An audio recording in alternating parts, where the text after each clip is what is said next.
স্ত্রীর নামে কতটুকু দিতে পারবেন? জীবিত অবস্থাতে আপনি স্ত্রীকে দিবেন কত, এর কোনো লিমিট নাই। কথা বুঝতে পারছেন?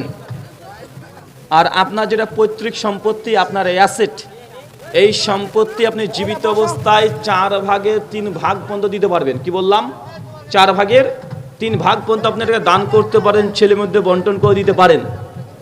কত ভাগ পর্যন্ত? 4 ভাগের 4 মধ্যে 3 ভাগ পর্যন্ত দিতে পারবেন। 1 ভাগ রাখতেই হবে আপনাকে। সম্পূর্ণ সম্পত্তি জীবিত অবস্থায় কারো নামে লিখে দেওয়া জায়েজ নয়। শুকরিয়া, ছেড়ে দেন, ছেড়ে দেন।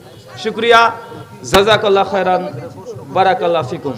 আল্লাহ সুবহানাহু ওয়া তাআলার কাছে দোয়া, এই প্রার্থনা, আল্লাহ সুবহানাহু ওয়া তাআলা যে কথা বললাম প্রথমে আমাকে, তারপর আপনাদের প্রত্যেককে আমল করার তৌফিক দান করো। সকলে পড়ি আমিন। আমাদের মধ্যে যারা অসুস্থ আছে, আল্লাহ সুবহানাহু ওয়া তাআলা তুমি আশ-শাফি, তুমি সুস্থতা দানকারী, আমাদের প্রত্যেককে তুমি শিফায়ে কুল্লিয়া দান করো। সকলে পড়ি আমিন।